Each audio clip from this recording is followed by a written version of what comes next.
Yes, he's clicked the thing. He's clicked the thing. Brad has clicked the button. The button has been pushed. This is Australian Transformers Weekly. Welcome to the show. We are your first stop and your last best hope for run sheets that aren't updated. We talk about Transformers news in Australia. We need to change that quip. Someone get Joss Whedon. We need to spice up our run sheet in post. And CGI off our facial hair. I shaved this week. This is episode 132. We are recording live on November 24th, 2017. This week, we will be talking about episode 3 of Titan's Return. Power of the Primes, Wave 1 Prime Masters are making their way out to retailers in the States. There's a little bit more information on Masterpiece, Sunstreaker, and Dinobot, and we have a massive third-party misstep when it comes to Fembots. All of that and more coming up on this episode of Australian Transformers Weekly. Cut to the credits, music and stuff. Oh, God. We're doing things. All right, we're getting things done. Okay, ready, Eddie? And okay, welcome to the show. I am Jason. Joining me this week, going left to right on the screen, we have Brad. How are you going, Brad? Different on my screen. Evening, guys. Happy Yes, Friday. it is. That's why it's on my screen. It's my screen that matters. You guys can't tell which order I'm going to introduce anyone in. You must be ready for an introduction at the drop of a hat. I was waiting for Hi Max, and it was Hi Me. That's okay. Max might be high later. We'll check in with him later. Sure. So how are you going, Brad? Oh, fantastic. Brad Jason. might be high. We'll find out. I'm high on purchases. So, ooh, well, spoilers later in the show. Finally, after 8 weeks. Yeah, I know the feeling because, like, for the last few weeks, like, I've had a couple of things turn up each week. I'm like, yeah, this is good. Yeah, it feels good. It feels good to play with something. It does. So I've been playing with this like guerrilla style photography setup behind me here, which I'm deciding to spend a little bit of money on photography. So hopefully you'll see better photos coming from me in the next couple of weeks. Awesome. Max, how are you doing over there in Adelaide in the past? Very well, thank you. Just finished up from Adelaide Supernova on Friday, which I would say was a great success. We probably had the most attention that the clubs had at a convention so far. And I know I keep on saying that, so I was thinking to myself the other day, is it really the case, or am I just sort of deluding myself? But I figure it is because toy collecting in general is becoming a lot more mainstream. So people are coming to these shows and they're really being a lot more attracted to what TCCA is offering. And that's really good to see. I think that's true. And I think also, like, we might attract attention if we could, display 2 Transformers in a compromising position. That might attract attention from a bunch of people. Mightn't it, fans' toys? Jason is somewhat emotional about this ordeal. I'm angry. Mikey, how are you doing? Yeah, I'm good. I don't know about Max. Whatever the last convention we did, Jason, we got a decent. We had someone turn up in a furry suit and give us all a hug. That was. We always have. There's a lot of furries in Adelaide, but we never get hugs, which is. I think there's a lot of furries everywhere. That's the thing. Are they feral furries if they don't want a hug? They're standoffish, so they might be off furries. They just want to come and pee on our table. I don't know. Actually, usually furries are lovely and good for hugs anyway, as Michael found out at Supernova this year. Yeah, I'm just terrified when they open their mouths. Like that scares me a bit. And then you can see their face. It's just like, oh, this is fire. It's like someone's been eaten by the soup. Yeah, by a giant animal. She's like, how does this work? How are you still alive in there? Oh wait. I never knew Tigger could be so bloodthirsty. Yeah, that's what I want to see. Why can't some furries do, Winnie the Pooh? Peter Cullen can come and be Eeyore. That'd be great. Well, especially on a 35-degree day. Yeah, it's always fun. They usually are in fairly warm climates, aren't they? Yeah, I wouldn't want to be them, to be honest. Yeah.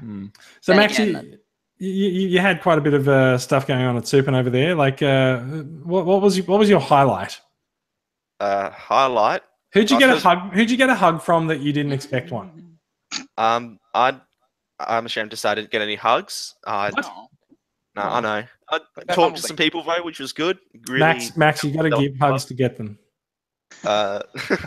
With consent, of course. I need to be more outgoing with that sort of thing. I know, really drum up support for the club. You've got, you've got the Decepticon T-shirt on, so you can basically just like go and point Megatron's fusion cannon to people and just go. Give me hugs. Yeah, submission. I'm pretty sure there's laws against that, but in any case, it was good fun. We saw a couple of Transformers cosplayers, which is always good, and we got some that photos. Bumblebee was great. Mm-hmm. Yeah, he was. Let's amazing, let's jump over and find the right shot, and there we go. Let's jump over there and have a look at some photos, shall we? There it is. LEDs. Go for it. This guy was just insane. The amount of work he must have put into this thing was crazy. Now, was there someone who's just joined the group as well? Yeah, I believe I can't actually remember because there was a couple of cosplayers, and no one joined the group because of the table at the weekend, and one was already a member. Cool. And I forgot both their names. Sorry, guys. I'd like to inform the listeners that we've had about 15 people from South Australia join in the last I week didn't and a even bit. know there was. Man, that 50 could people in South actually, Australia. that could really throw the balance off. That's half of South Australia right there. There you go. I know. I'll have to put a change the join question to say that we do not offer power subsidies or batteries to new memberships. Can I just point out, like, my favorite joke of the week, because Elon Musk has in fact just unveiled South Australia's largest battery in the world, and so it's another fucking high capacity battery that doesn't have a fucking USB plug on it. Where am I going to charge my phone, South Australia? Is it powered by 6 snails and a toothpick? No, he's splashed out. He's got 15 snails. Anyway, sorry. We do distract. Should I go to the next photo, Max? Yeah, but there's a fair few of them, so you might want to flick through fairly fast if you want to actually get through all. That's not what you want to be looking at. That's not yours? No, that's not my post. I need to click. I don't know what's going on here. What's going on? Maybe I need to click that and go into your post there. Yeah. There we go. Oh, there's Max. Chatting up some ladies. Hey. That's great. In all the photos of the event that Matt took, I was really threatening. Yeah. I was going to say, enjoy my figures. You look like you're a little bit standoffish about your collection. Touch them, and I will cut you. You do have the Decepticon shirt on. Look, you get pretty stressed out after you have like five-year-olds smashing your MPs there together. He is. Don't take your helmet off. It's Batman. Great. Can I actually just let's go back here? Like, you've got a ton of figures on the table as well. It's really impressive. Awesome. Yeah, I basically brought everything I own because I figured the more the merrier. Like, it's basically. How did you transport that? Well, we just drove in through the car. They let you take your car inside the convention center. So, oh wow. That's very advanced. We get stuck in a car park 5 blocks down the road. Oh. Yep. No, Melbourne's normally the same. If you can drive in there and park. Simon's pretty good for that. He'll talk him up and get his car parked right in next to the exhibit area. Yeah, I remember Simon backing up the truck and the trailer when we were leaving Bendigo. Yeah. So there's a bit more of Bumblebee there, and good display on the desk there. Yep. We tried to show off a bit of a variety of what there is to collecting nowadays. A bit of third party, a couple of knockoffs, your Combiner Wars, your main retail stuff, some G1. Basically, just showing the breadth of what Transformers is. Yeah, no, awesome. Fantastic. I think we might be. Oh no, there's more. Yeah. Oh, he's got a lot more. Gun cannon as well. You probably don't need to go through all of them because it'll take you a while. But, all right. Are we done? Do you want to, like? There you go. I think this might be the photo that we end on. It's the one where I'm not glowering at anyone. Yeah. No. Adelaide was the last of our contour for the year, so great job, Max. And I like the light up boobs. That's a good touch. There is Thank you, headlights. Mikey. I worked really hard on them. Yeah. Yeah, I was talking about yours. So Bumblebee's is okay, but yours are great. So, that's a great costume. I really like it. That's that's top quality stuff. Right was his costume made of was it foam pieces or like plastic? No, it was a mix. Like, some of it looked like fiberglass. There's a couple bits of metal in there. It was really intricate. Like even at arm cannon, there's hoses and steel. Like it looks, I like it. It was really well done. Yep. Yep. All right. Oh, okay. I thought he was holding a bag or something. All right, we might move on. Let's have a look at some winners from Put Your Bot to Work Day this week. This week's winner is Adam Templeton, who set his Constructicons to work in the garden. I think it might be a while before they actually build something notable, even though Galvatron is their sort of he's being the driving motivational force. I don't think Galvatron supports. No. I think he viciously dictates. Gun pointed in your face. Yeah, no, I think the best you can say of Galvatron is that he looms. So the Constructicons are building something. I don't know. They actually blend into all the green in his garden. They do. Maybe they're planting a veggie patch. Maybe they're turning green. I mean, they already are green, so they might as well, get a Do you reckon the Constructicons are turning into vegans? Vegan, constructor vegans. There you go.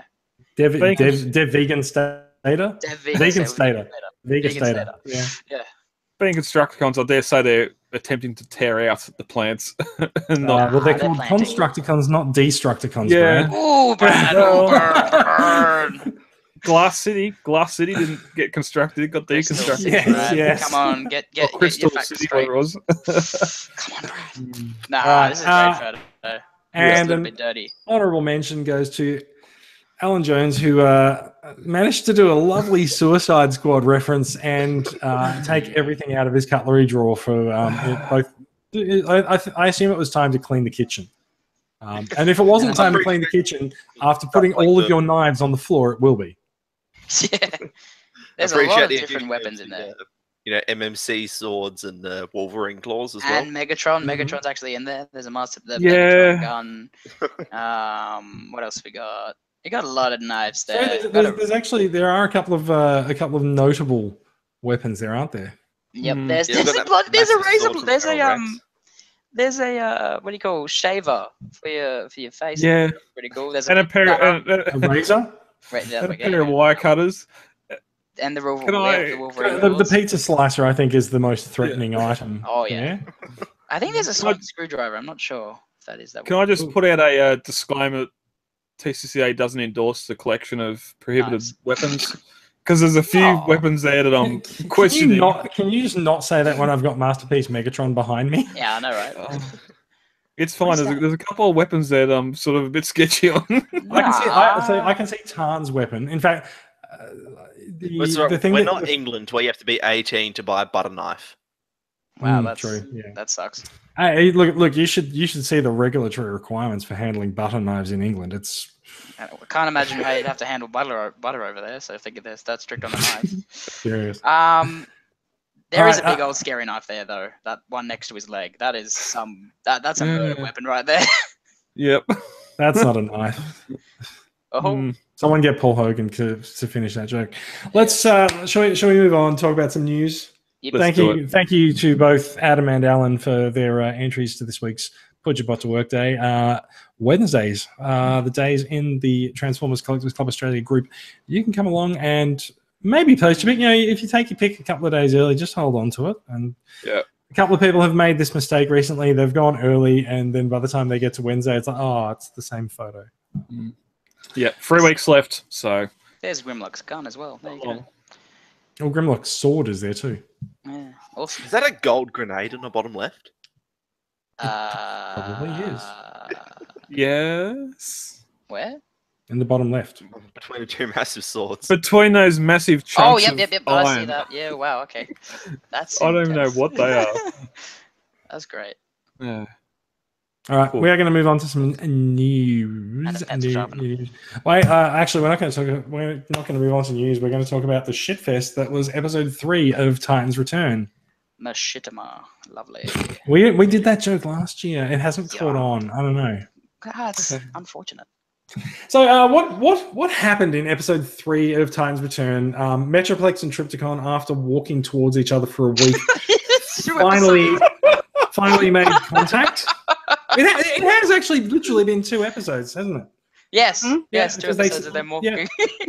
2 episodes of them walking towards each other. They finally made contact, nearly knocked over the Primal Basilica in the in the aftermath with the weird shockwave that happens when they both start there. Whenever Transformers collide in this series, they explode. Apparently. Think about the last episode. The With two a Seekers who force. collide together, they explode. This is Triptychon Michael hits Bay a shit Seeker, right here. it explodes. These two hit each other, they explode. Where's the Michael Bay influence in this? That has to be. I can't possibly tell.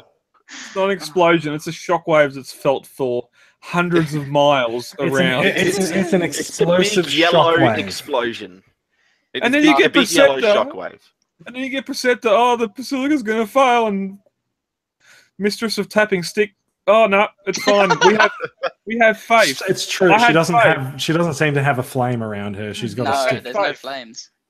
In Transformers lore, we have faith. I knew that the building wasn't going to fall. No. We have faith in the tradespeople, the tradesbots that built the Primal Basilica because they paid extra for them and they were union workers. See, and it's paid off. So there you go. Mm-hmm. Yeah, look, the building's still standing, right?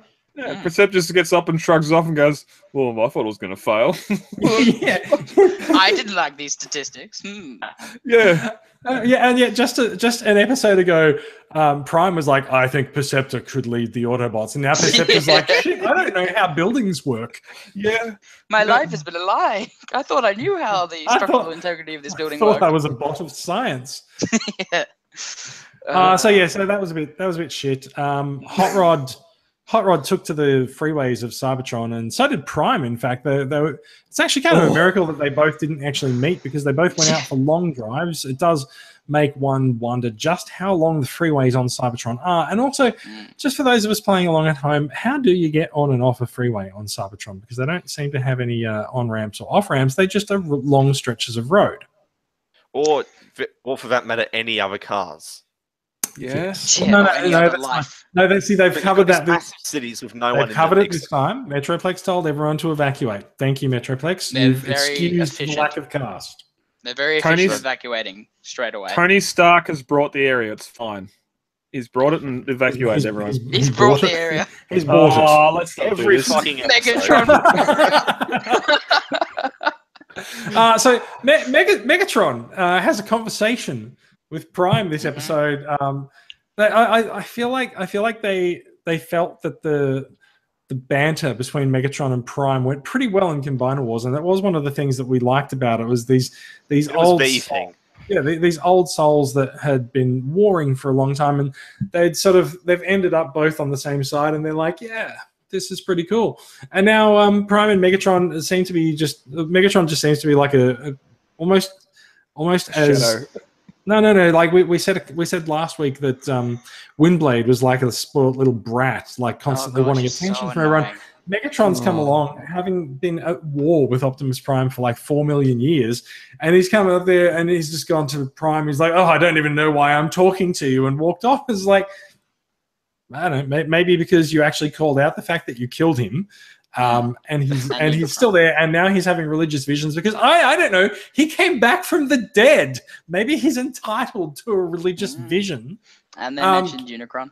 So yes, there was a name drop for Unicron in there, although it was a bit of a weird name drop, wasn't it? Yeah. Said something about how they killed Unicron. Reference him.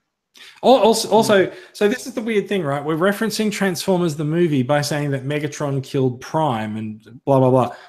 Megatron also died and turned into Galvatron. That is there now as Megatron. This doesn't make any fucking sense. Yeah, it's like they've got explosions of movies here. Now they've got Megatron being Galvatron and then being back to Megatron. Yeah. Just before we continue, before we get too far away from it, before we get the two of them come together, Prime's driving away. We get bloopity bloop Morse code of the Matrix flashing in the dead chamber. Prime's eyes start flashing. That's actually not the Matrix flashing. That's actually Prime's security system. Ah, okay. He gets up, he gets a vision, then he turns around and heads back towards the city with no Matrix in him. And then we get the whole thing with him and Megatron talking, which again, who is writing Megatron and not writing the rest of the characters? It's very clear Megatron is fantastic, and the rest of it's just shit. Megatron was not fantastic. Megatron's dialogue was terrible. Also, okay. At this point, like Prime and Megatron are standing there watching Trypticon and Metroplex basically grapple like the first couple of minutes of a wrestling match, and I don't think at this point that Prime and Megatron actually realize that Starscream is Trypticon. No, I think the only two. I don't know. They're just like, oh, look, the Titans are awake. Well, bravo, good fighting, guys. Good, well done. Good work. And then again, we get that line from the trailer from Prime. We haven't seen destruction on this level from however long. And they reference Unicron. Megatron just referenced you dying. Wait, do you not? Which also means that he's also referenced Unicron. Unicron is destruction on a slightly grander scale than these guys. So chaos brings chaos. Pretty much almost decimated Cybertron, but two guys fighting, stepping on a couple of subways. That's all right. Yeah. And I posted after the last episode. Why can't Megatron transform into a gun mode and just end this? Well, why can't Windblade cut Trypticon in half like she did Venusaur?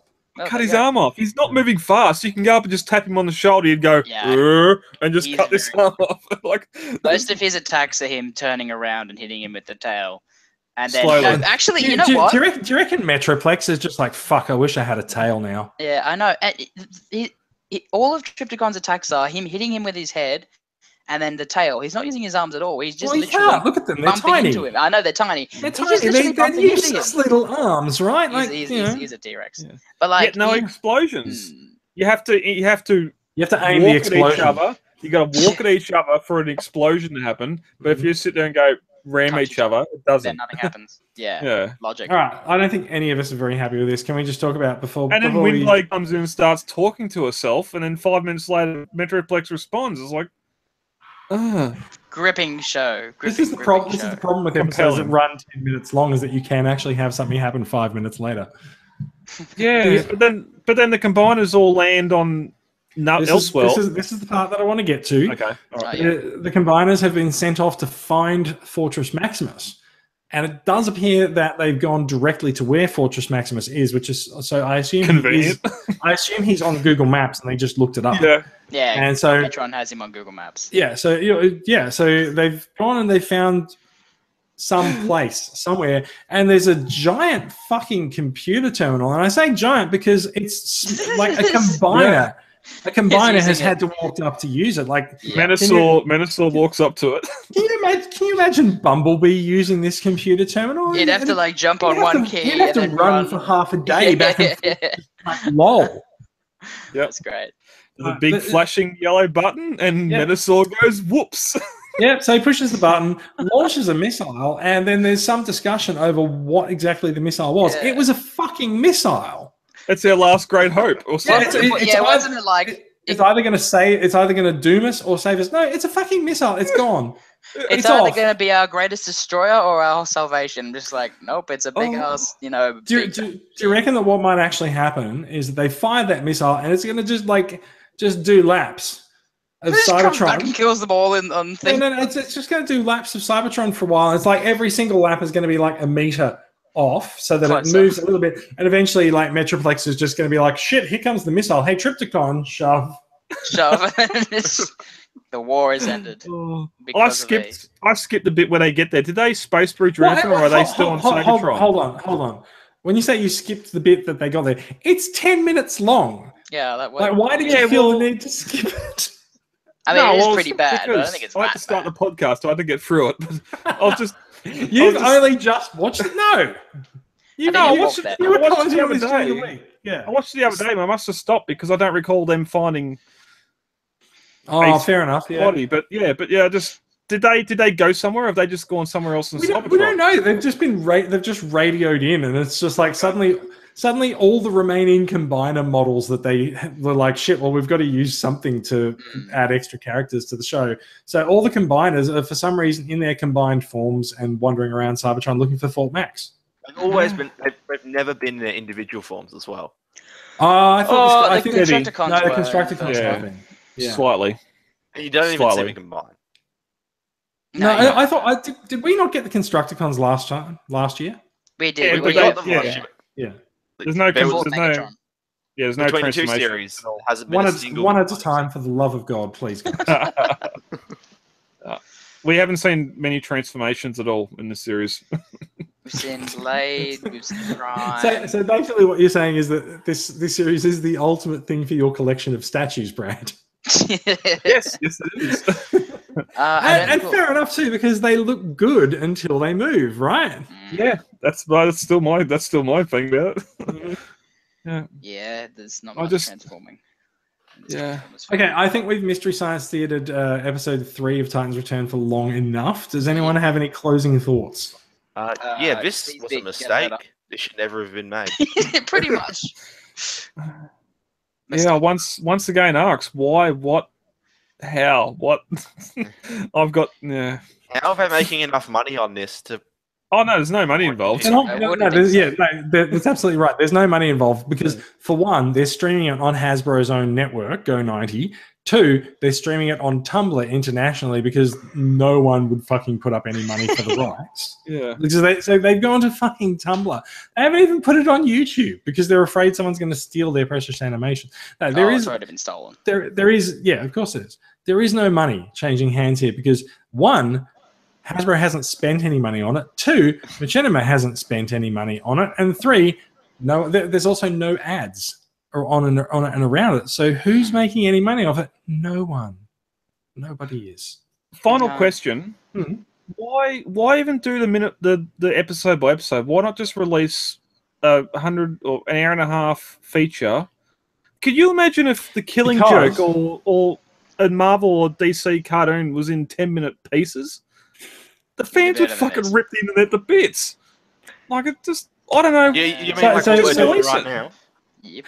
Yeah. Oh, yeah. Well, yeah. So there's a reason why you do this, right? Like they've obviously put up enough money to actually create something that's roughly the length of a feature film this time around instead of a 40-minute episode. And so you can either release that all at once and get a bunch of press one week and then no one will talk about it ever again. Or you can release it one episode a week for 7 or 8 weeks, and under the auspices of no news is there's no such thing as bad press. Not no news is good news. There's no such thing as bad press. Even if we're talking about the thing and bagging the fuck out of it like we are, we're still talking about it, and we're still publishing a podcast that says Titans Return, Machinima, and so they're getting brand exposure out of it. But like they are getting exposure out of it, and so that's why they split it up and they divvy it out over weeks so that they get a sustained level of press interest instead of it all just going in 1 week and then everyone going, well, that was shit, and not talking about it. That is as retarded as asking a fat chick if she's pregnant. It's okay. That's something. Wow. That went there, apparently. I think we should... Again. Again? What do you mean again? Cars 3 just got released on Netflix today in a 15-part series. Like, what? It makes no goddamn sense. No, it didn't. Who did that? What? I didn't know. Mikey, he's joking. Oh, I was about to say. I don't follow Netflix, so I'm sorry if my literalities are too literal. Don't worry about it. Let's continue. Let's talk to things we actually enjoy, please. You surprised me with that one. You brought me to surprise on that one. Everyone gets one. So you want to talk about things that we enjoy? Yes. I'm not sure that this counts. Oh, kind of. Not? Maybe some of them. So Hasbro Toy Shop has updated their website with. I feel like that's too sudden and abrupt a transition from the previous story, where we're like, oh my god, this is fucking terrible. And now I'm like, Hasbro Toy Shop has updated their website with new stock images. You can do an anime style. Hasbro Toy Shop updated website. New stock images. Wave 1. Power of the Primes. Prime Master figures. Prime Master.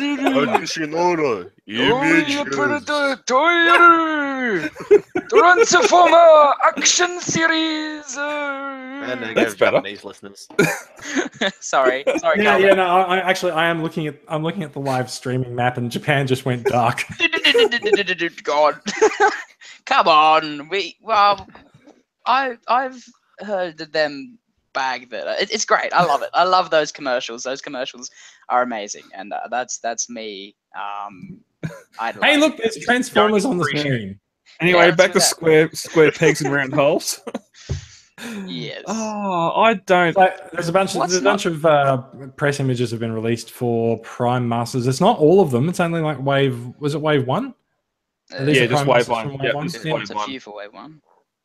Yeah, there's a few of them. I mean, like these are the new $10 price point. I don't know why you don't like them. I like how they're bringing back like a modern representation of the Pretender shells. I think they're pretty cool. They just don't do anything, which actually is a modern representation of the Pretender shells. Exactly. So what's the complaint? I mean, they at least kind of this time sort of turn into a weapon. Kind of, it's just a dude lying down with a big thing sticking off the top of him. But you know, yeah, it's lazy Target Master. Yeah, I'll tell you why, Mikey. Because people like me don't care at all, and people that are complete fans of G1 Pretenders see this and go, the new gimmick, and not care either.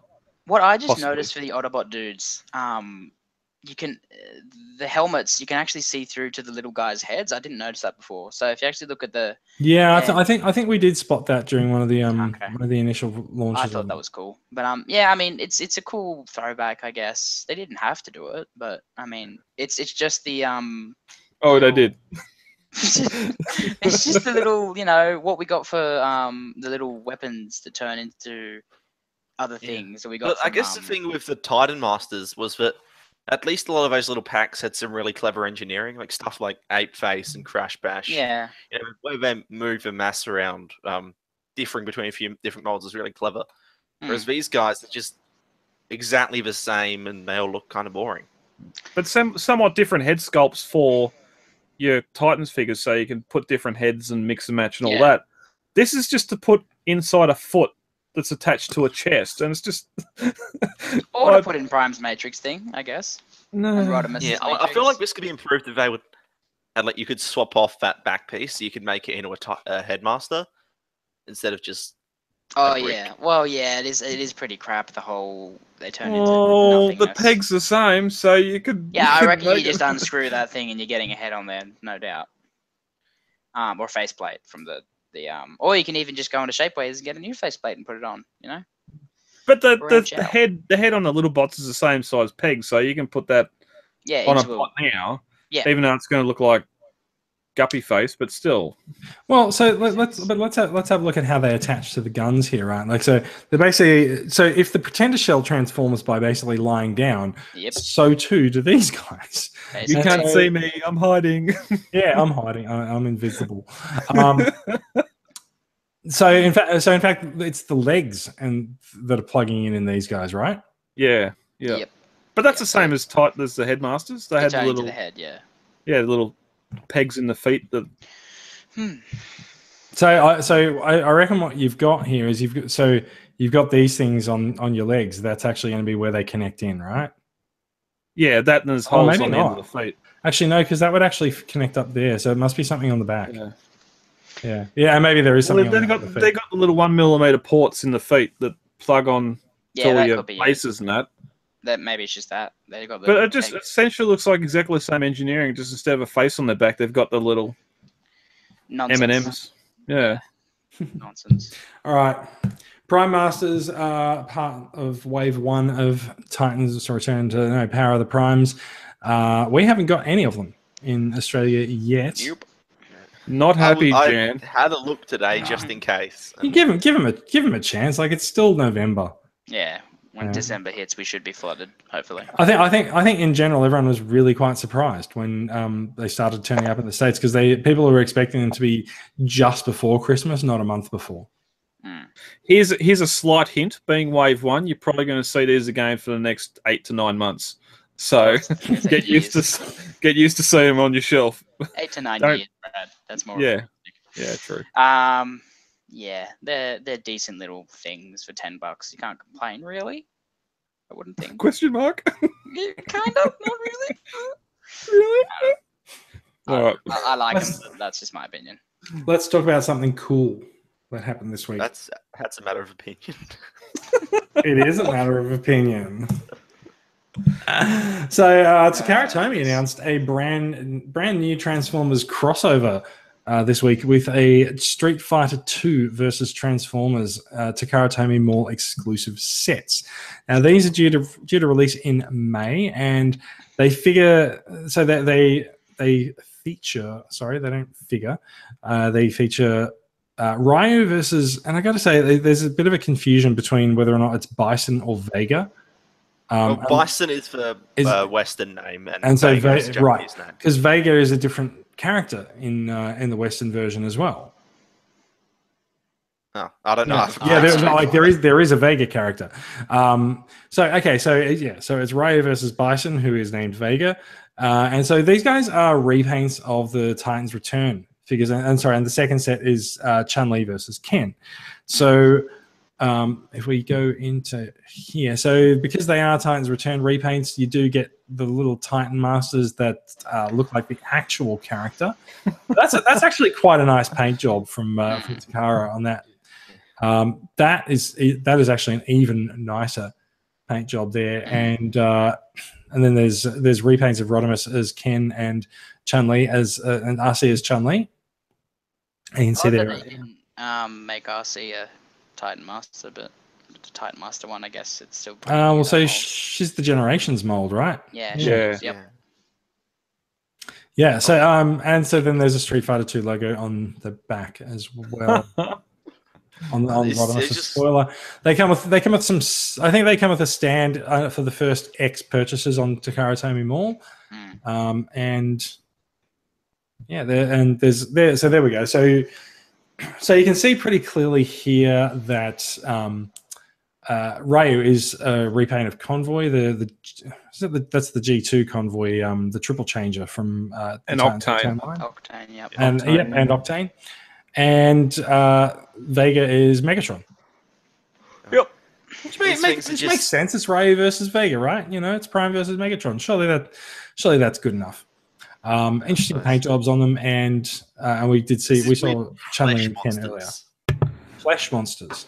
Yeah, it's just this painted flesh. This on reminds robot me. parts. You were fine. You were fine when we did Star Wars crossovers. This reminds me of Animals. But those aren't supposed to look like the actual characters. They're like reinterpretations. I don't know. Fine.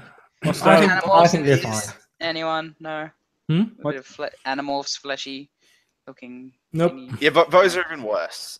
Those are the worst things ever done. Oh look, I like Chun-Li. I think she looks the best. I mean, I know nothing about these characters or this game. Sorry. So there was a bit of a post earlier saying that someone had already done RC as Chun-Li as a fan thing a few years ago, and it does look. It was like a blurry image to show a comparison. It does actually look like they may have been slightly inspired by that. See, we might need to contact club member Michael Fuchs, who done the Prime bots as He-Man, and tell him to quickly trademark his thing, because Takara's looking for ideas. Takara is combing the internets looking for Transformers crossovers ideas. Oh dear. They are, just in case you were unaware, this mold is a triple changer. There's its alt modes, and just in case you are unaware, this mold is a triple changer, and there's some of his alt modes. I don't really have that much of a problem with them. I kind of want them because I feel like they're a cool little curiosity, and because they're going to be they're going to be Japan only, and they're going to be only Takara Tomy Mall, so they might end up quite highly sought after. I feel. Yeah, after a while, I reckon. Yeah, probably. I wonder, apart from RC, could they have not? I know they're using current molds because they're trying to flog off current molds because it doesn't make sense. That doesn't make sense. Go on. Yeah, I just again, it could be anything, but you could have done any of the ROD stuff, any of the Prime stuff, any of the animated stuff. I do have a theory as to why they are these molds, and that's because the factory is actually kitted up to produce these molds at the moment. Yeah, exactly. It's not that they've got a whole bunch of manufactured figures lying around that they're going to repaint and try and sell off, but like there is a production line that is going to produce Titans Return Rodimus, and so they can just modify the paint job without having to bring back molds for an older character. Yeah, and we know that they reissued RC recently, so obviously there's a production line geared to produce RC. So that's my theory. Mm-hmm. Anyway, these guys come out in May, and they are fairly expensive. I think you were saying, Monica, they were like $100, $120 so, a pack. yeah, 120 for the 2 deluxes and 140 for the 2 voyages. Oh wow! Why wouldn't they do a gift set? They have. They've just done 2. Just 2 of them. Oh, okay. Yeah, just in case you don't want, 2 of them, I guess. But yeah, so that's from a current Australian retailer you can pre-order them from. So yeah. Oh, can I just say how much I love arcade graphics? Oh, I know. Yeah, I've been looking at this as well. I like the fact that they've come up with this flag and title design, and then they're like, "Shit, Thailand doesn't fit." And I'll make it 2 lines. Not to mention what you've got a panda for China. What are they going to do for Australia? You've got a koala. That's a koala hanging out of a tree. Of course it is. That's great. Africa's got an elephant. I didn't even notice these things on the map before. Africa's got an elephant. The USSR has like part of the Kremlin. Yeah, and a giraffe. Can't even see Brazil. And the USA, I don't know. What does the USA have? There's something there. But also, can I just point out the USA is Canada. Yeah. There is no Great White North. It's all USA. Also, Spain is apparently the UK. Oh shit, that's great. Oh. Australia's not even mentioned. Actually, to be fair, there are dots related to each of the flags, and so the dots are all in the USA. Yeah. Anyway, let's move on. Street Fighter 2 Transformers are coming, and if they do well, we can look forward to seeing more of them. How many Prime Masters would you like to see as the backgrounds in the Street Fighter 2 matches? All of them. 7. All of them. Can I also, just before we go on, can I just point out how angry Ken looks? Like he really looks angry. And look, Vega looks he's... No, Vega looks like he's sort of just seen something on Australian politics and is a bit shocked. But no, Ken looks furious, and like if you had eyebrows like that, wouldn't you be angry as well? Yeah, true. Yeah. All right, let's move on. We have a little bit of Masterpiece news to look at this week. There has finally been some new images of Masterpiece Sunstreaker revealed, and isn't he looking good? This might be the best Masterpiece. Like, it seems to be shaping up a bit. Looks pretty good. Nah, boo. Yeah, there are some pretty good masterpieces back. So what would you put over this, given what you can see for now? I said Boo Earns. Boo Earns. Dinobot. Oh, hang on, that's the next story. Yeah, okay? I know. He's not out yet. He's also not. When Sunstreaker is released, he will still be the best masterpiece yet until Dinobot comes out. But you can see Sunstreaker. You can see his. You can see Takara's shameless knockoff of Bad Cube's chip chase accessory. And he has no articulation because he's paralyzed. Horrible people. He's paralyzed despite that episode where he jumps up out of the chair. Yeah, I love that. To catch the bomb. Yeah, the bomb, the football, whatever it was. The grenade. It was a grenade, wasn't it? The grenade, yeah. Soundwave was running towards Spike, firing at him and missing every time. Like, how could you miss a child? Anyway. This looks great. I love how it's got the fake chest, like the fake windscreen in robot mode, so that's good. Yeah, he looks really, really nice. I like the chrome. Could they not get one that pegs together properly? It's a prototype. Yeah, it looks like it might be a bit of still. It's a prototype and it's hand painted. It's not going to fit together. Yeah. I hope he doesn't have that problem because, that would suck. That would suck. I doubt it. You look at stuff like Ironhide, where there's just so many panels on him, but once you get to the alt mode, it all just sucks together really nicely. So I'm hoping it'll be the same sort of deal here. Is that? There's no mystery here anymore about how to transform them. They've basically published the instructions. Mm-hmm. If you go up a bit, sorry Max, but if you go up a bit, it shows how that it's not parts forming those silver, the chrome bits can actually transform, and those aren't actually parts forming, which is pretty cool. Which takes away his sort of iconic air intakes on the back and just makes it another Lambo, which is weird. Oh, it's cool. It's an option, Might as well have it if they're going to give it. But that was one of the biggest hold-ups. He's got the air intakes, doesn't he? They're there. No, they can transform. They're gone. Yeah, it's just you don't. No, they're there, Brad. Look. You go to the second image. Go on. Go back up. Go back up. Yeah, so they're not there. No, Brad. They can transform. That's what the picture's showing. Yeah. I know that. Yeah. I know that, but I'm saying. All right, good. We've settled that. That picture there is the whole reason Lambo wouldn't give them the license to do it, because it didn't look like a Lambo. It was a concept. And now they've made that part of the transformation. I have never heard that before. Okay. All right. Okay. I thought the rumor was that the issue was with the hood of the car. That too. Sure, let's just throw them all into our unsubstantiated I heard the issue was the color of yellow. It wasn't yellow enough. I heard that the issue was that they had actually applied for the license during the 4th phase of the moon, and no one does any work at Lamborghini during that time because why would you? But in all seriousness, it looks fantastic. So, I love the way the transformation seems to move in sort of dedicated chunks.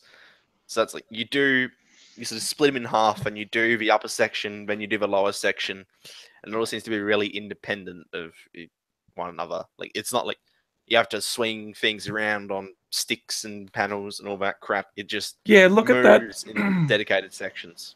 Look at the far left on that middle image where his arms are in the air and just the backpack is on his hands or something.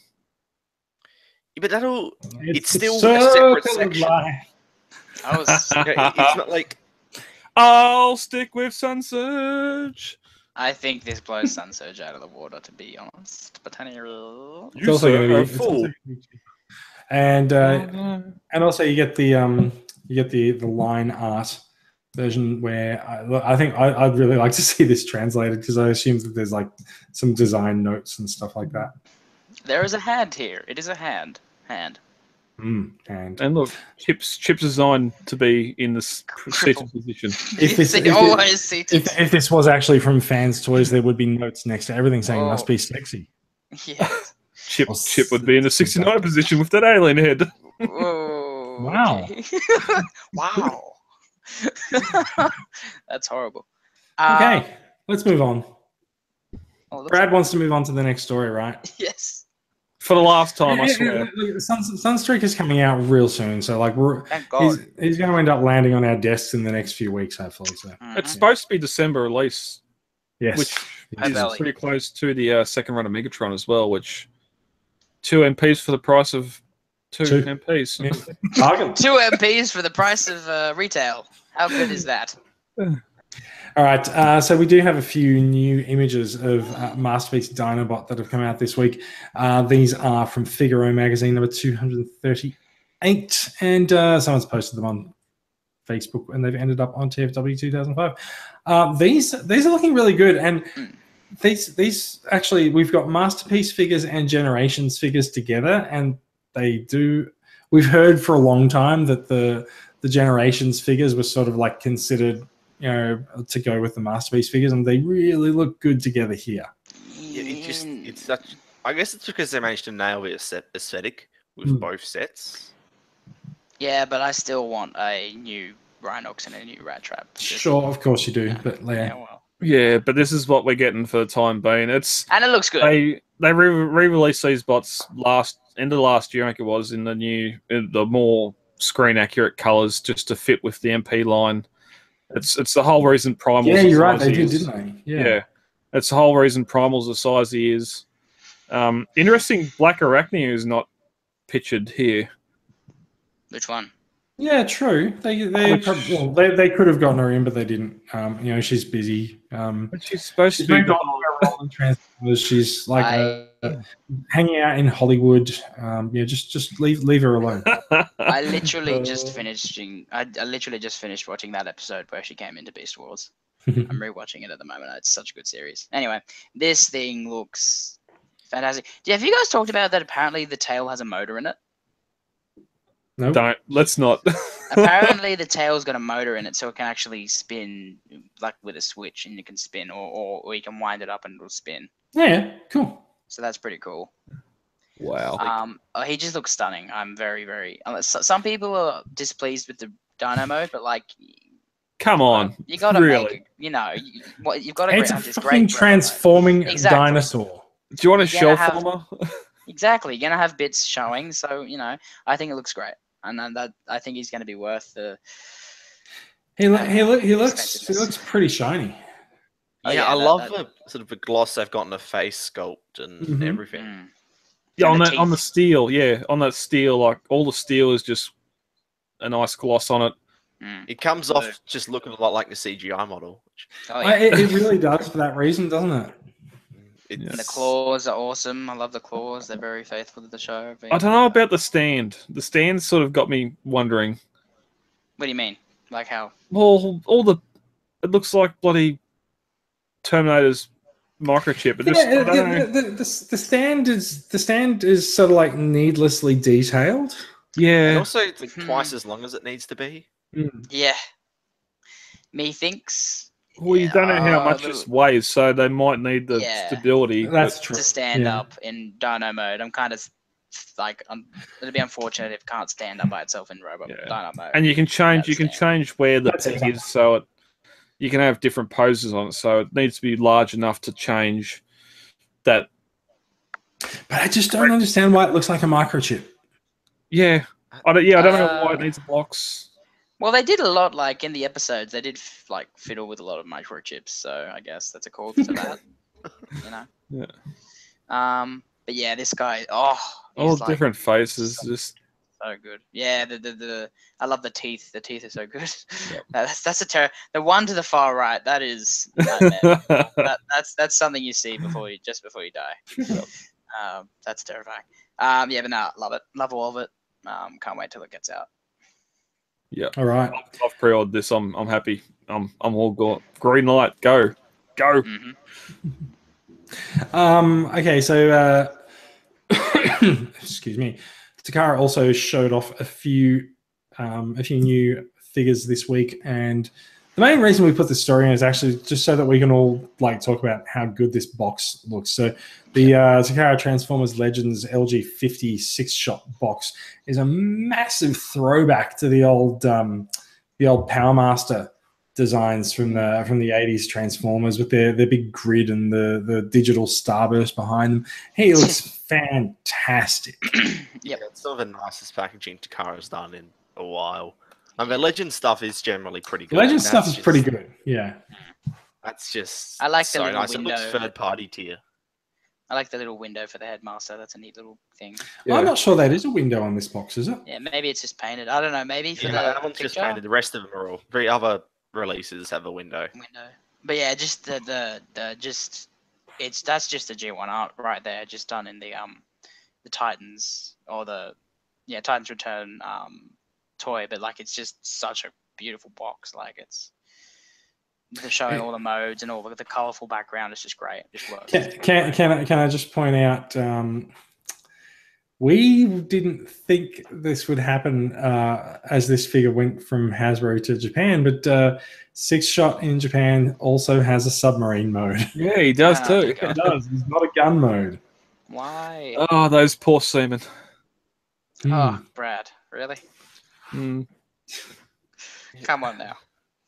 Well, you try going through the water upside down. Speaking of poor receptions to things. All right, let's do it. And something else. Brad said. Anyway. So, Fans Toys showed off FT24 Rouge, not Rogue, Rouge, this week. With a few new photographs that were generally met with positive reaction from fans. So you've got this photograph here that shows RC with all of her accessories. There's clearly an upscaled Generations figure. Well, so this is the thing. Like the Generations figure, I actually feel sort of nailed the cartoon look. And so if you're going to try and make something that's cartoon accurate, it's going to look like that Generations figure. Yep. I'll be PC and say it narrowed the modern age of feminine beauty. It what? I might get in trouble for that. Narrow? You won't, because no one can understand what you said. Yes. No one did. I'm just like, what are you talking about? It nailed. Nailed. Not narrowed? Nailed. Wait, she's... Oh, it's not my fault. Goddamn spell check. It nailed the... What spell check? You're talking. Jason, help. Continue. I don't want to offend anyone. Production. But I'm just say nothing that makes any sense. So there's also a good group shot. Now we've seen a lot of Fans Toys version of Springer. I think he's called Apache up the back there. So they haven't felt the need to obscure him, but they have just sort of dropped a digital hood over their version of Rodimus or Hot Rod, who's where's his flames? Well, they're not finished him yet, so like they haven't actually revealed that figure properly. Although check out the ankle tilts on that one, but and also I think that's the masterpiece, Daniel there. Yeah. So we've got Coot has appeared in everyone's collections in the last couple of weeks. Rouge is on her way. I think she's coming out in a few months' time. Apache, I think, is pretty close to release now.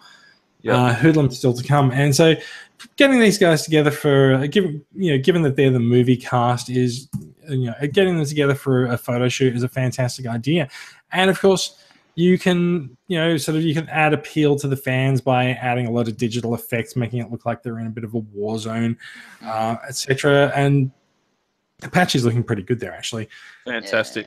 Yeah, fantastic. So in general, you could say that Fans Toys has definitely got their finger on the pulse in terms of sort of putting together photos to entice people to buy their products and sort of show their products in the best possible light and just make people see these things and just go, that's such a good representation of the character. I want to buy the thing. And then they do fucking this.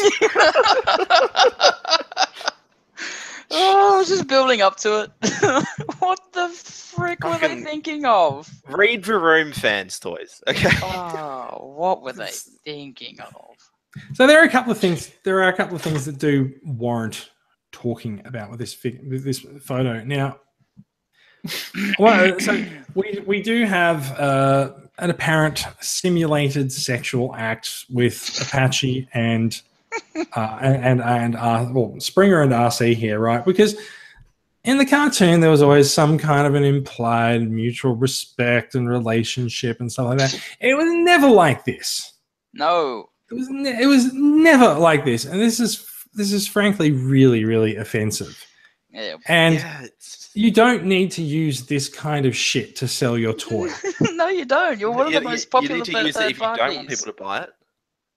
Yeah. So the number of people who've made comments on this in the last 24 hours and said, "That's it, I'm not buying any of their shit anymore," is pretty astonishing.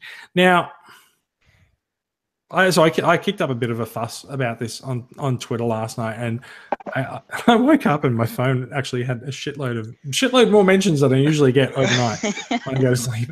And there's a lot of people just saying, well, this is completely unnecessary. And there's also a couple of people who, rightfully so, are just saying, look, they're just toys. And I understand the argument that they're just toys. I don't agree that they are just toys, especially when they're positioned like this.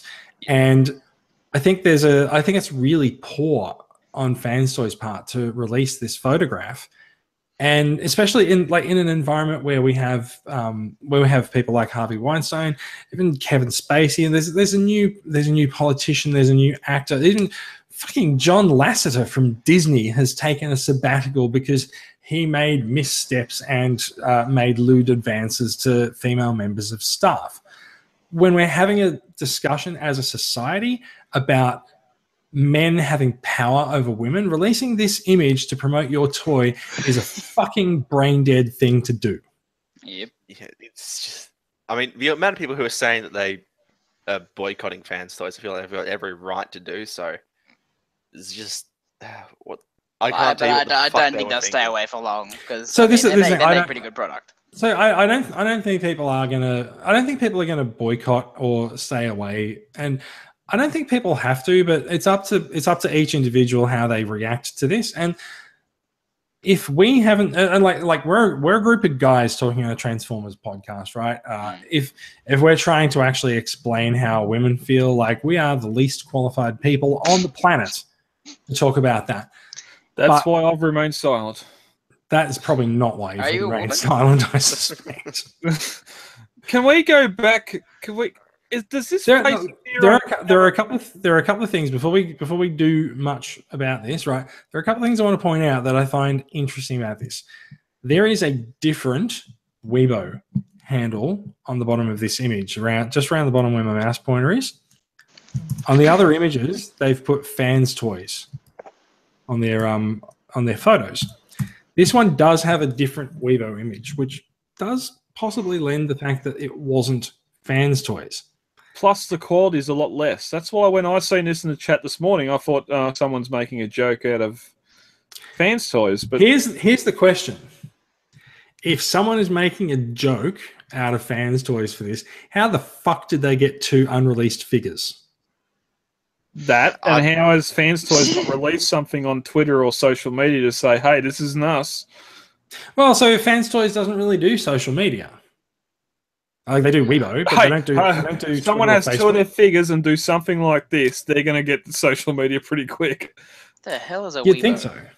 So Weibo is a Chinese version of Twitter because China blocks Facebook and stuff like that. And so basically Weibo is the Chinese version of Twitter that will totally sell you out to the government if they take offense at anything you tweet. Okay. Which doesn't include stuff like this. No, they don't care about this. Oh, okay. So it's got Fans Toys URL on it. I think the fact that there's a different quality to the image is probably because there's more going on in the frame. The lighting doesn't work as well when they're doing this. I think this image was also, people originally saw it in like a collage of images that got released. Maybe, yeah. This is part of like a larger banner advertising the figure. They've cropped it out, yeah. So when I did discuss this on Twitter last night, Maz from Transformers Square One said that the only other place he'd seen this image posted was on a TFW 2005 message board thread, which again begs the question: if you're not going to actually do this, so if this wasn't actually Fans Toys doing it, how the fuck did they get 2 of the figures that have been they are unreleased figures? And Maz and Sixo were both saying, they haven't sent out samples of this to review. So it's definitely not a review unit that someone's decided to do something bad with. That was going to be my possible explanation, but maybe they outsourced the photography and didn't, check off on any of it. Yeah. Can we just do? Then why release it? I'm guessing that maybe they might have outsourced it and then not actually, given the go ahead and had a procedure in place where they'd have the photos run through Fans Toys first. They just said, okay, take the photos, release them. That's not actually check. That's really fucking stupid. Yeah. Brad, you've been wanting to go back to look at something for a while. Can we just look back and see if this face is on any of the previous accessories or anything? So if you have a look at the faces down here, there does appear to be one that has an open mouth. Okay. Yeah, that and one. Yep, that's a no mouth. Okay. I don't know. I can't tell for sure. Yeah. It was more lipstick. I thought the lipstick was weird, but okay, she's got it on all the faces. So I can't tell. That's just a. Even if it wasn't in this position, I just don't get why you'd have that face unless it was a battle cry or something. It just. The face is asking for trouble without even posing the figure. It does look like it wants to accept something. I do agree. Yeah. That doesn't look like it should be on the toy. To be honest, it's a very odd looking face. But I'm thinking this was just like they were just goofing around and then maybe accidentally, by chance, they possibly accidentally just shoved it. They accidentally watermarked it and released it with their press. But how? It doesn't. Yeah, well, okay, there you go. No. Yeah. We can make excuses all we want, but at the end of the day, they did it, and they're in trouble. More likely than not, it's Fans Toys' fault. Yeah. At the end of the day, it's poor form on Fans Toys' part. Just like everything else, if social media didn't happen, and this wouldn't be brought to light. I'm not really sure what your point is with that, but okay. It's not. Kind of. Good. Actually. Anyway, we got some funnier stuff to move on to. So, while this is wildly inappropriate, the internet does like to take things into its own step. And so I did find a couple of really nice reactions to this overnight from Twitter from a couple of people that I follow. One of whom decided that if Fans Toys is going to use sex to sell robots, then she was going to do the exact same thing and decided to have Megatron do a sexy photo shoot. Let's go through that one first. So, dear God. So basically, what she's done is she's looked at how like female figurine statues are sold and put Megatron in the exact same poses, and the results are super impressive. I had a great laugh looking at these photos. We should use the smiling face. That would have been great. Yeah, with the little drip coming out of his lip. Oh yeah, the anime thing. Yeah. I love the black and white aspect of it. I think the black and white aspect adds so much class. It's like sort of an old pin up or something like that. Yeah, it's so good. And then there's the old line. Just frowning about it as well. It just makes it great as well. It's just like, I don't want to do this, but it's happening. Yeah, and then there's the other classic pose that's used to sell girly figurines, which is there with the delicately placed love heart. I also love the fact that Megatron can actually put his hands behind his head. I didn't know this. I did not know this. That's pretty cool. Figure. I really Unfortunately, all these photos just show how horrible this figure is. But I'm not going to. These photos show how great the figure is in actually being able to accomplish these poses. Exposing incredibly. Okay. Anyway, whatever. Yeah. And so I also appreciate that she then followed this up with another photo of Megatron going, I feel like I need 18 baths and a pure cleansing fire, in which RC shows her support just as I recommend back-to-back viewings of Mad Max Fury Road. What a stunning film that is. But yeah, that was great. And there was one other reaction shot that I liked on Twitter, which is RC holding up a gun to Generation Springer saying, I don't care what you've seen on Twitter. Try that shit with me and I'll remove your fucking light piping. So good. Which is great. Yeah. Look. Long story short, Fans Toys fucked up. This should not have happened. No. I would really like to find out that I would really like to hear that this wasn't Fans Toys. And then I would also like to hear why it exists. But I would also actually like to just hear Fans Toys just go, shit, we're really sorry. And I don't think that's going to happen. It's going to be a hard one for them to prove, or not to prove, but to crawl out of. As you said, it's a pre-release figure that no one else should have. So, yep. Yeah. All right. Let's move on. That's enough dumping on Fans Toys. It's a nice looking figure that I'm not going to buy. So, I don't feel. What the?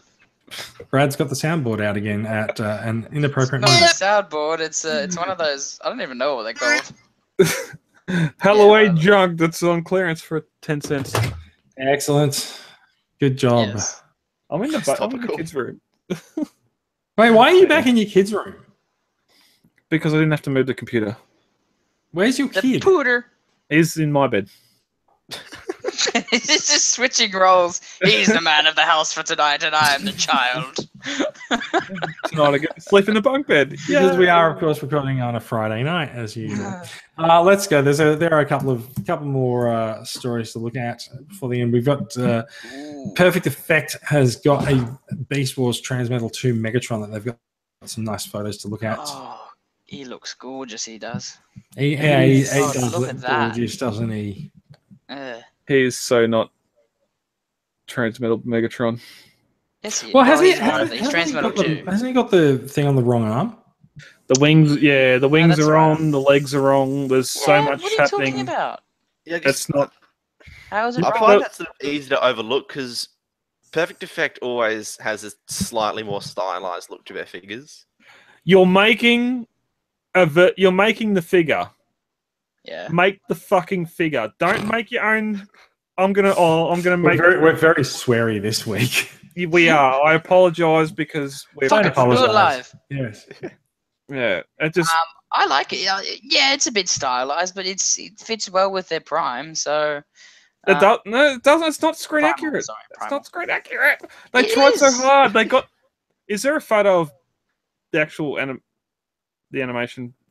No, they're not going to put a photo of the animation model next to this. But there is a photo of this one. They got Gorilla so perfect, and then this thing has got so many issues that I would not buy it to put beside this figure. Oh, okay. It's just, Do you have the Gorilla? No. Are you going to get it? We haven't bought that one either. I'd love to. I'd love to get it.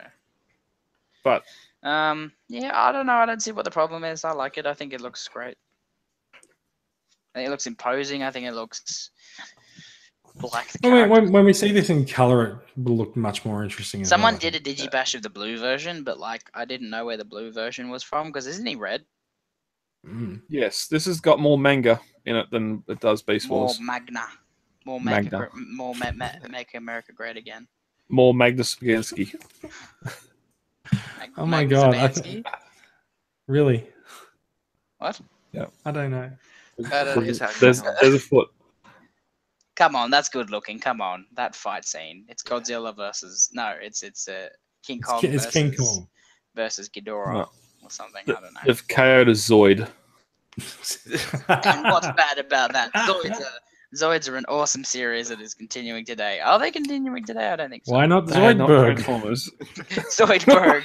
A giant transforming Zoidberg. Zoidberg is the modern Zoids, right?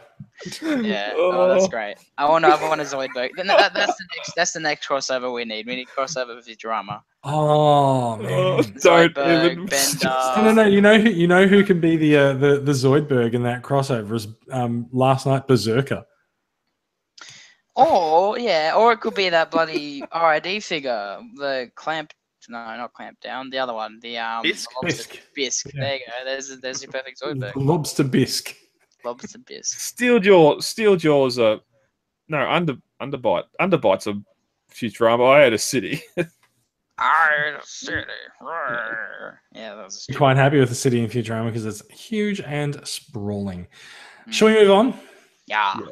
All right, last story for tonight is that the Moleskine, the stationery manufacturer, the notebook manufacturer, has entered into an agreement to produce a limited edition set of notebooks based on Hasbro's Transformers franchise. Going all the way back to G1 with that. Look at that. We need more stationery. Just make more stuff. I would grab this and take this to all of my meetings at work. There is an Optimus and there's a Megatron one. It is a little bit strange that there's the sort of this color divide and the grid. Is that like a sleeve that sits on it? I'm guessing that's something. No, it hasn't even got a barcode on, so I don't know. Yeah, it's kind of weird, but I'm into it, right? Are you into it for 25 USD each? Sure, Moleskines are expensive. Who cares? Yeah. Actually, it's kind of like, given that this is their press photo, you'd think they could maybe line up Optimus Prime a little bit better. Oh yeah, that is a bit off. Yeah, that's right. Yeah, Megatron's pretty much spot on. Megatron's fine. Optimus Prime, at the risk of annoying the fans of the person, Optimus Prime looks like he's got Pat Lee proportions. Yeah, I wouldn't have noticed that if you didn't put it out. To be honest, I clearly someone at Hasbro or Moleskine didn't notice it either. Yeah, which just makes you wonder again if it's some sort of dust jacket or something on top for sales. But it has to be. That's what I'm thinking, right? Yeah, it has to be. Maybe the barcode's inside the cover. Actually, you know what I think? I actually think that this doesn't actually extend all the way up to the top of this. It's actually just a little ribbon that actually goes around it here. Yeah, yeah. Even so, I'm sure they'll fix it. Right? Yeah. But again, it's way off. Yeah, just that small minute stuff for collectors like G1 pencils, erasers, pencil cases, lunch boxes, this sort of stuff. Like small stuff like that costs bugger all just to throw on a G1 shelf is. I think there currently is a G1. There are mugs at Coles, right? Yeah, there's Lunchbox on a website actually. I think I saw. recently, a G1 like tin lunchbox, which was quite cool. And I've got an Energon one. I've got an Energon one, and I don't know what it's called, but like those little images that move, like when you move it. What do you call them? Lenticular. Yeah, lenticular. So I've got a lenticular Energon lunchbox somewhere, and it's quite cool. Yeah, and all that stuff existed. Someone posted a lenticular Dreamwave comic cover from the Armada comic in the group the other day. It was fantastic. Yeah, and like Simon just posted, he got the lunchbox and the thermos. Like that stuff existed back then, but to get that stuff now, brand spanking new, and to throw it in your display, it'll just last a lifetime. You don't have to worry about trying to find that old stuff. That's one, eBay price is stupid expensive, and two, you can write in this and not worry about Decepticons getting a hand of it, and seeing all of your plans to help the Autobots. Can I just point out something I find really weird about this? Yes. Besides the sleeve thing, Takara announces four Transformers figures to be painted up in Street Fighter 2 livery, and puts them up for pre-order and has a release date of somewhere around May or June 2018. Moleskine announces the same fucking product that they've always had, except they've put a Transformers cover on it, and it's not being released until May. They need to make the numbers. What? They need 6 billion of these to sell. If you would like to contribute to that 6 billion sales figure for these Moleskine journals, you can find a pre-order open on Amazon right now. There you go. Which is convenient because Amazon just opened up here, sort of. No, it did not. I was actually about to say it is not available on Amazon Australia because Amazon Australia is still all Kindle all the time. Speaking of which, there's nothing Amazon Australia. Oh, speaking of which, before we leave that, thank you to the unnamed member. I apologise that posted in the group about the 6-shot from the previous article. $22 on Amazon US on sale. I hope a few people were able to get him because that's well Sold under out. Australian retail. Yes, there was another. I think 6 shots hit discount bins in Singapore as well at the moment because I think there's $35 6 shots going, which sounds like the same price. Yeah. Anyway, let's move on. That is, in fact, the end of the news. So now we move on to the new acquisitions section, and I got nothing this week. So yeah, we can go past me. Brad, you've got a couple of interesting figures. Let's talk about me. Me. Nope. Let's talk about the figures that you bought. Oh, okay. This isn't going to work at all. Oh, no, it doesn't. No, but if you move it back slightly from the camera so that we're not looking up Hot Rod's nose. That's only because it's behind there. There's a Lambo. This is last night Hot Rod. And quite a sought after piece. Hot Rod. I don't have the lockdown anymore, but this guy's proportions seem better. He seems taller. He doesn't seem as squat as Lockdown was. Yeah, they adjusted him a bit. Yeah. Again, like I've said with Prime and Barricade, just a fantastic silver paint that's been applied all the way through him. It's on the rims. His character looks just like the character. The car mode is just fantastic as well. Really, really happy with him.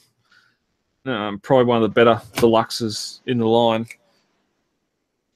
I was going to say, if you are looking for your other purchase, it is on your head. Yeah, this one also, again, being the deluxe squeaks, has again that really nice silver paint on his wheels. He's a bit back heavy, which that's the whole back of the Vespa, but it's really a nice little figure. Where's that bit? He comes with a Decepticon hand, which you can plug into, which just looks like something from Rock Lords, but that can plug into his BFG. Most of the figures from the series. His BFG, which is a BFG. Big friendly big friendly gun. Yeah, you can only just sort of hold it up, and his little trailer, ice cream cart that comes with it as well.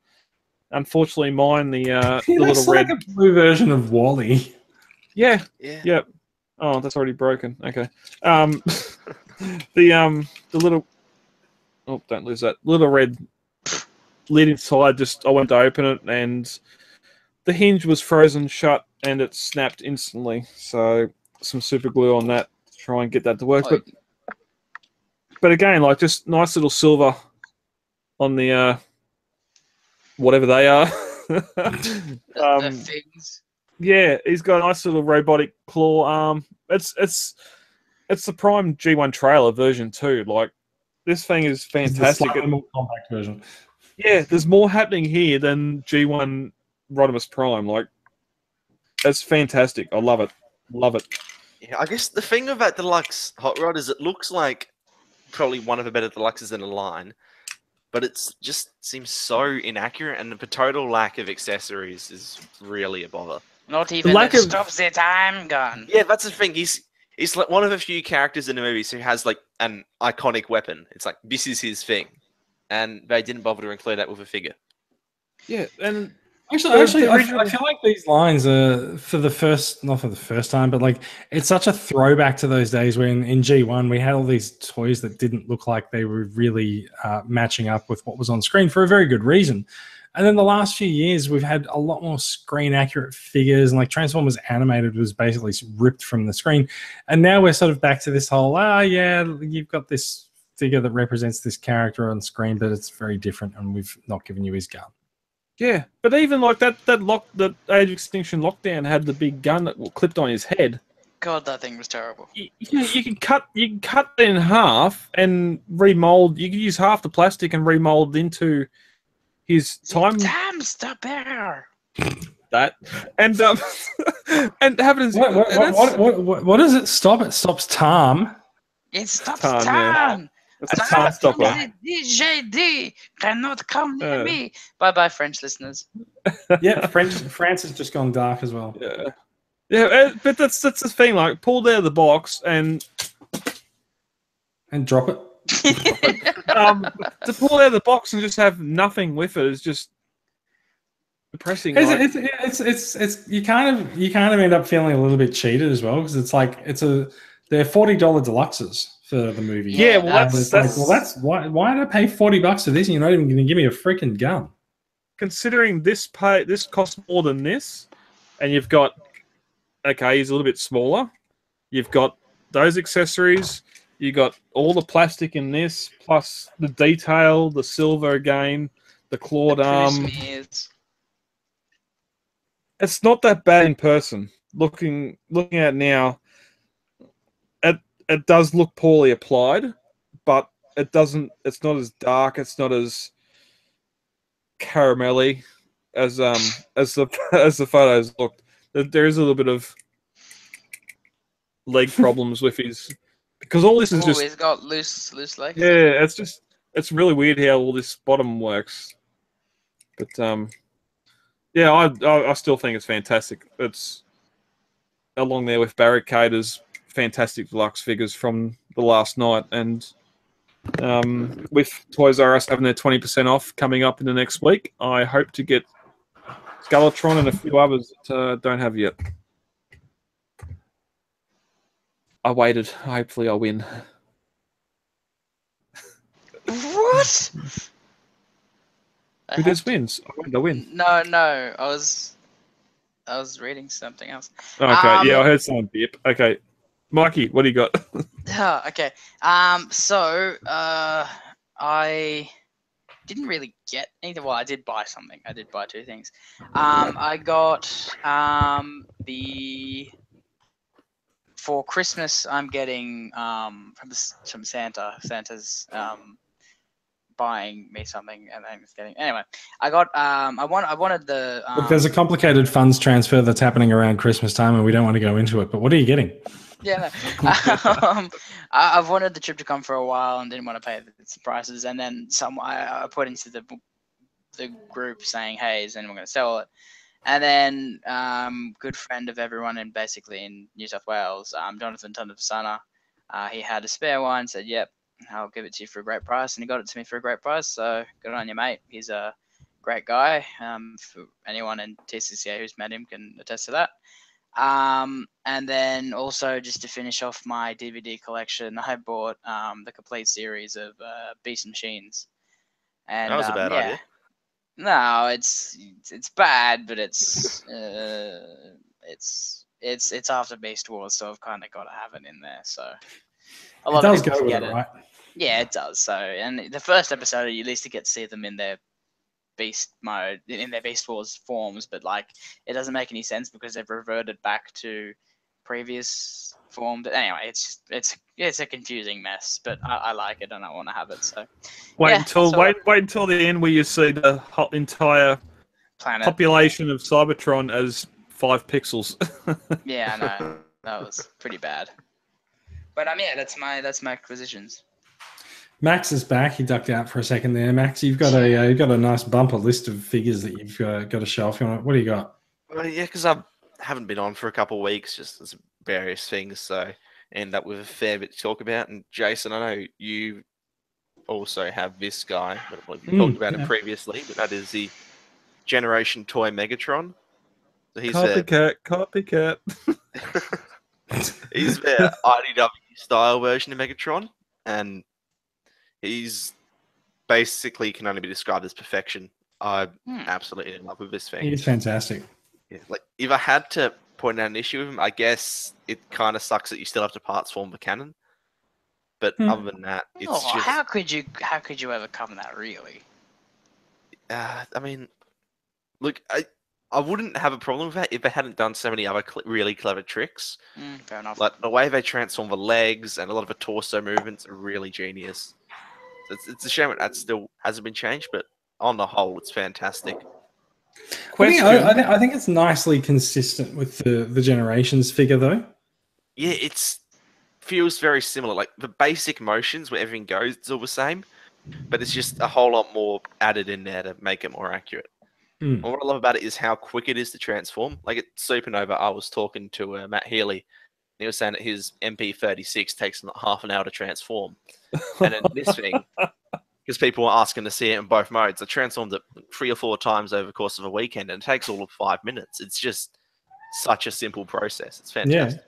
You know, a good thing about a statue? It takes 2 seconds to say, nah, doesn't transform. Takes 2 seconds to say, bugger off. I like it in this mode. It's 2 seconds and $1,000. Yeah, well, it's that. Question though, might have to bring up the deluxe version. This being, say, a $150 piece, is that too much? Too much for him? I don't think so. Like, okay. I was going to be ginger about it. How much did you pay for it? I paid $160 posted. Okay, so yeah, all right. Which is, I feel it's a pretty good price considering how much masterpieces are nowadays. But what does it come with? It's got his gun, but isn't that part of the jet? So that's just it's a piece from here, you get a piece from there. And the stand. Oh, okay, so that stand does come with it. Yeah, so it's basically like get this out and just take him off. It's got little clip pieces there, and then all this. Oh, okay, moves. so it's a C clip. It's not just a 5mm peg that you can like plugs into his ass. Unpeg various things, so then you can move it around a whole lot. Yeah, a lot of adjustability, and it slides out like that in the front. For no reason. So you get options with it. It's not. I mean, I guess the other thing of this guy is I'm not sure what else they could have included. Well, that's the other thing too. And there's so much going on in the figure. Yeah. The deluxe version, there's no accessories with the deluxe version either, is there? Yeah. No. I sort of feel like you don't really need it. Yeah. He's just... Yeah. He is a fantastic representation of the deluxe version writ large. Yeah. Yeah, it's just... it's all the same basic stuff, just done so much more intricately. Yeah. You know, that's all right. I'll just... Yeah.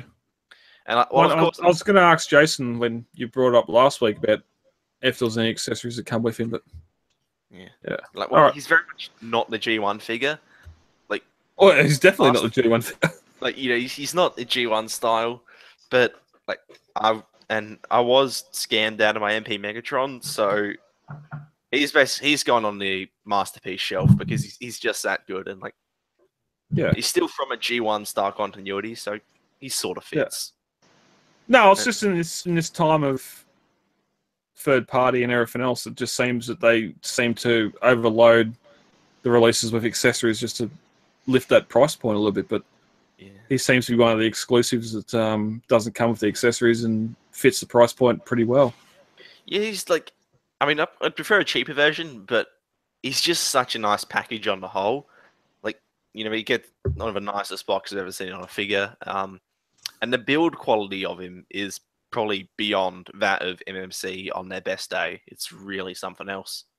Yeah, well, you've both said like the build quality and just the overall quality of the figure is pretty good. So yeah, and I also continue with the Iron Factory Seekers. So picked up a Starscream, which comes with a Coronation kit and also laminate finish Ghost Starscream.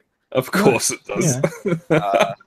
Ghost Starscream is all right. The only issue is, I think because of the plastic that they've used, a bit of some of the tolerances are a bit off. It's pretty common when you get to the clear, transparent versions of figures that things might not tab together or something because they have to use a different quality of material to get that see-through nature. And then I'd heard some bad things about the Coronation kit, but I find myself really liking it because the issue people had was they're saying that it's hard to get the shoulders on and off. But I find that you just have to move it in a really specific angle, and then you're fine. And they've got little cuts in the top, so it doesn't inhibit his null rays or anything. It's a really nicely done little set. I'm glad to be continuing those. Here's another one. Put it on and leave it on, and then on, off, on, off, on, off, on, off, on, off. As opposed to a statue. Yeah. Let's keep on going off that, shall we? Try and rattle through his last few bits. It's a Hot Soldier Soundwave, little Legend scale figure. Oh, hello, yeah. He's nice. He's not quite as good as I'd hoped he'd be. Like, he's missing he's a $20 figure, right? Yeah. But I feel like a lot of the official ones are better. Like, he doesn't have any waist articulation, no biceps, but he comes with some really nice accessories. You've got the rifle, the shoulder cannon, couple of different missile attachments, and of course you get actually open up his chest there. You get a little laser beak. Correct me if I'm wrong. The official one's a $400 masterpiece figure, so you're doing pretty well. the official Legend scale figures, a lot of them are a bit better than this guy, but at G1, the Legend scale, not Legend scale Soundwave, but just Legend scale figures in general. Okay, seem to be a bit high quality, but in terms of build quality, this guy is above and beyond. He's really solid. Again, looks fantastic. Don't move it. He's way cheaper than the $1,000 statue. Yeah, he doesn't come with all the cassettes either. No, they're just you get different versions that come with cassettes. Like they're packing one in with each release as well. Yeah. Like Bumblebee comes with a Ravage. Yeah, and you get Ratbat with the blaster. And then because I'm getting more in a sort of KO market, got Mech Fans Toys Ultra Magnus, just their oversized version of Iron Factory's Ultra Magnus. He's pretty good. So it's a 4P. It's a what? It's a 4P. It's a fourth party because it's a KO of a third party toy. Yeah, something like that. But he's nice. He looks good. Yeah, I was kind of disappointed with him in that the Galvatron that they did was really solid, and this guy, like, the plastic still feels on par with Hasbro, but it's not quite as up there as their previous releases. But the base mold of this Iron Factory Magnus is really just something else, and you can get this guy for like $20 posted on eBay, AliExpress, Turbo Imports, and for that price, this is an absolute steal. He looks quite well painted too. There's some parts there that look metallic. It's not quite metallic. It's just sort of. No, it looks metallic. It's got a really nice sheen to it. It's it comes off as a nicely finished piece. And why not give G1 Magnus a hammer? Yeah, of course. Because that worked. Have to have it. It's like a combination of parts for the vehicle mode, but sort of fold together. Stop. Yeah. It's hammer time. Oh. I'll pretend you didn't say that. Good, keep going. And then finally, because I'm always late to the party, I got myself a masterpiece movie Bumblebee. Oh, wow. Who is excellent, but not quite as good as I've been left to believe he was. Yes. Like you got on the hype train. Boop boop. Yeah, down the station. Like, his feet are a little bit loose. You know what actually makes that much better is if you buy the $1,000 statue. Well, he can't be loose fan because he doesn't move at all. Yeah. Exactly. Yeah. Solved the problem right there. He'll tip over sometimes, but panels on the chest don't really tab in all that well. He falls over a lot. The shoulders don't lock in. No. And the lower legs are a nightmare to transform. Yeah. But a lot of the stuff he does is really clever. Like the way the entire top of the car sort of folds under the torso is just amazing. He's got a nice amount of die cast in him. The fact they can get a nearly accurate Bumblebee is fantastic. So yeah, he's not perfect, but he's still really good. So I got mine really cheap from China. I think paid about $85 posted. I'm starting to see the reason why it's so loose. But no, it doesn't look like anything that. Brad, the $1,000 statue isn't loose, is it? Yes. It's not something that multiple people haven't had the issue with. Like I think the thing is, there's 2 cheap versions of him going around.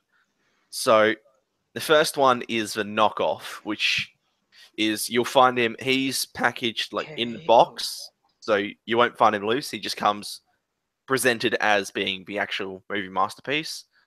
So if you see a cheap version and it's comes boxed, then that's a knockoff. But there is also a loose cheap version floating around. The only seller that I know of where you can get it is HZJ401 on eBay.